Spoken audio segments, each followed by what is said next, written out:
సొంత చెల్లెలి పెళ్లి కోసం ఆ అన్న తన జీవితాన్ని అమ్మేశాడు. అందరూ ఆ పెళ్లిని చూసి మురిసిపోతుంటే ఆ నవ్వుల వెనుక దాగిన కన్నీటి కథ తెలిస్తే మీ గుండె బరువు ఎక్కడం ఖాయం.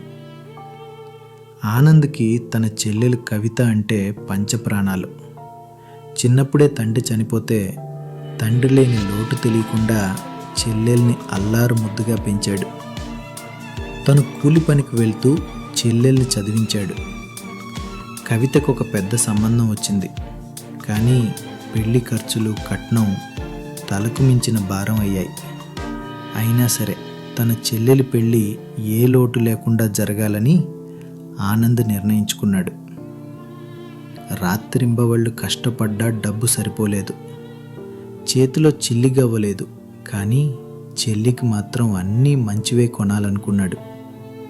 చివరికి తను పుట్టి పెరిగిన ఇంటిని, తన తల దాచుకునే నీడను కూడా చెల్లెలి సంతోషం కోసం అమ్మేశాడు.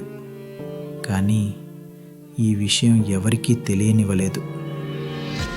పెళ్ళి ఘనంగా జరిగింది. కవిత అత్తగారింటికి వెళ్లే ముందు అన్నయ్య చేతులు పట్టుకుని, అన్నయ్య, మన దగ్గర ఏముందని ఎంత ఘనంగా చేశావు? ఎవరి దగ్గర అప్పు చేశావు అని అడిగింది. పక్కనే ఉన్నవాళ్ళు ఆగలేక నిజం చెప్పేశారు.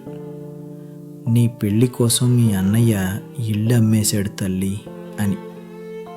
ఆ మాట వినగానే కవిత గుండె పగిలిపోయింది.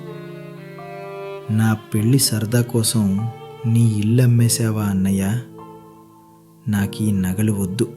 అప్పుడు ఆనంద్ కన్నీళ్లు తుడుస్తూ, పిచ్చిదానా, నువ్వు సంతోషంగా ఉంటే నేనెక్కడున్నా రాజభవనంలో ఉన్నట్టే అన్నాడు.